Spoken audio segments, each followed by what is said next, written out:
Welcome to our time together, these few moments that we can spend drawing away from the stuff of the day, of the evening, of the week, and just spending a few minutes coming to stillness. And so wherever you are physically at your home or wherever you've kind of landed for these few minutes, just get to a spot where you are comfortable. Comfortable not just in your physical body, but with the space that you're in. So make adjustments, close the door, maybe turn the lights down, and just give yourself a chance to find your space, however that is defined for you. I know that oftentimes for meditation, we show up at the same spot, and part of that ritual is part of the comfort and the stability. But I also challenge you that you can find your meditation practice anywhere. Standing in the laundry room as you're folding laundry, at the kitchen sink as you're washing dishes, if you're sitting outside just looking at the blue sky, your meditation practice can truly go anywhere that you go. So wherever we are in this moment, let's just settle in and gently begin to close your eyes and gently begin to take a deep breath in. And just as gently, let it go. Inhale together. Exhale, release. Breathe it in. And breathe it out. And let's just do a quick scan from head to toe, down the spine, across the arms, through the hips, the seat, the neck.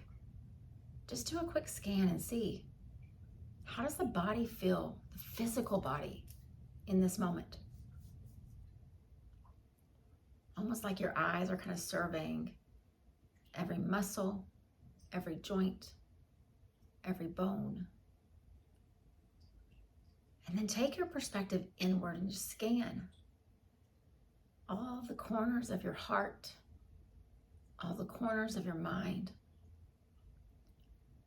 and just see, how do you feel in this moment? So the last time that we were together, we talked about power and feeling powerful and feeling powerless, and how we've all had times in our life where both of those things were true. And how does it make us feel when we have a sense of powerlessness? And so I want to continue along that vein in these few minutes that we have, but turning our attention to something a little more specific, and that is control. We all have times in our past, maybe even today, when we feel like parts of our life are not within our control. We experience that at work. We experience that when we encounter illness. We experience it when we have a really dark trauma that happens to us. We experience it in our relationships where we feel like there's things we just can't control about that other person. And then even on a simpler level, we experience when we sit in traffic and you look ahead and think, there's nothing I can do about this situation. But whether we know that on the logical level or not, being out of control or thinking that we are makes us uncomfortable. We don't like it. And so I would invite each of us, just for the next few breaths, if I were to ask you to create a list of all the parts of life that are currently not within your control, just see what does your mind come up with. Same way we surveyed the body, we surveyed the head and the heart. Now just kind of survey, what are the parts of life that right now in this moment you feel like are out of your control?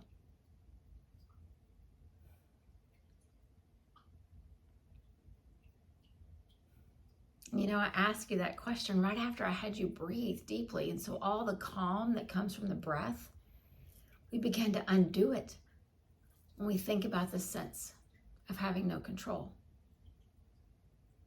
But what I'd like to propose in these few minutes is that no matter what is happening to us, from the traffic to the illness to the relationship, There are so many things that we have control over. And so what I'd like to do is just over these few minutes, just explore each of these, reminding us of how much power we truly have in our own lives. And it doesn't mean that tomorrow you won't encounter a new situation over which you don't have control, but you'll have this reminder. And somewhere between those two things, you'll feel the balance. And maybe at some point in life, you'll get to a point where it's okay that you're not in control of everything. You'll realize it's not necessary to your peace, to your success, to your purpose. And so as we just sit together, we're going to actually practice the first one, the first thing that we have control over, and that is our breath. In traffic, in relationships, at work, in illness. The breath never leaves. So as we thought about the things that we don't have control over, I would invite us to use the breath and find the control of it. So you can just sit with your hands relaxed. You can put one on your belly, one on your chest. You can do whatever feels right. But start to take a slow, deep breath in. And you decide when to exhale it out. And then you decide when to breathe in again.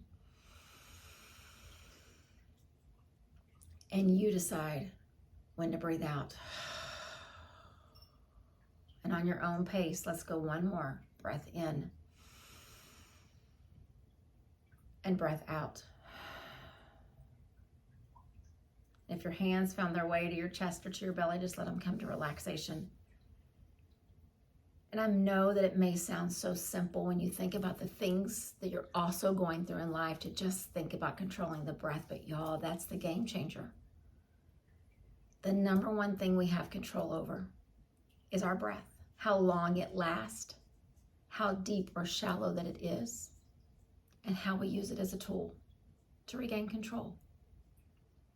The second thing that we have control over is our attitude. The weather has shifted in Texas today, and I've got two choices. I control my attitude about it, or I let the weather that I don't really like control my attitude for me. I choose the control of the attitude. Because I can't control the temperature, I can't control what falls from the sky, but I can control my attitude about it. And it doesn't mean I have to like it. It just means that it doesn't have the power to paralyze me or cause me frustration or even worse. So we have control over the breath, we have control over our attitude, we also have control over our perspective. When we are in situations that seem dark or insurmountable, we have control over the perspective that we take about it. We see the challenges before us and we decide, what's the perspective going to be of them? Will they cripple us? Will they inspire us? Will they help us grow? We have control on our perspective. We also have control over who our friends are.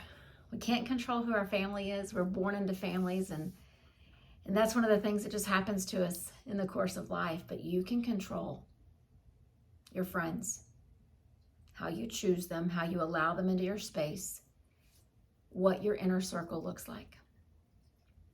And we all know throughout time in our past that there have been times that there are people in our circle who didn't deserve that spot. And so decide, I've got control over that. I get to control who I give my love and my time and my energy to. It's your choice. We also have control over how often we move our bodies. What does your physical practice look like? You set the schedule, you set the alarms, you show up. you control how you move your body. And this next one, I love it because it has two sides. We have control over how kind we are to others and how kind we are to ourselves. It is completely in our control. We also have control over the things that we say, such as how often we say, I love you, and how often we say, I forgive you. We have control over whether or not we ask for help when we need it. And we have control over how often we practice gratitude and how often we smile. And so as we just sit here together for these next just couple of minutes, I hope that these sound as big as that list of things that you feel like you don't have control over. These are not small, trivial, inconsequential things. These are game changers. I have control over how often I show gratitude. I have control over how often I smile, how often I ask for help, how kind I am to myself, and how I breathe. So let these few things fill you up with a sense of empowerment so that when circumstances continue to come over which we don't have control, we don't become discouraged. We don't give up. We don't let those things define us because we are empowered and strong individuals. So let's just sit and let that sense of empowerment just sit with you for the next few breaths.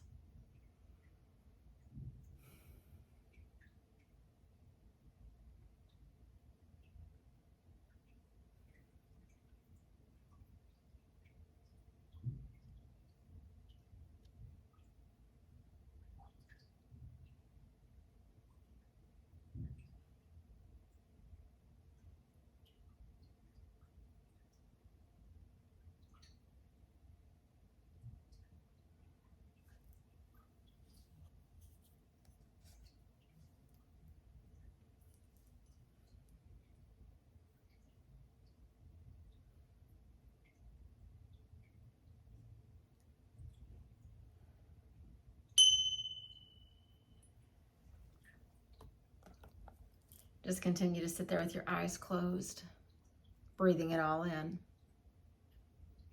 And I just want to validate, because we all live in this big world together. I cannot control the weather. I cannot control my spouse and the things that he does or the things that he says. I cannot control the traffic or whether or not my boss tells me that I'm doing a good job. But I can control my perspective about all those things. I can control my attitude. And I can decide I'll smile in spite of it all. So the next time something comes across your path and there's that fleeting moment that you feel powerless, go back to this list and realize not only are you not powerless, you are equipped with power beyond your imagination. It comes from inside. It was already there. You just have to remember that it exists. Start with the breath. How kind you are to yourself. How often you ask for help. And then you'll begin to shift the perspective outward. It will change how you see your relationships. It'll change how you see the world. But most importantly, understanding the power you have will change how you see yourself. Namaste.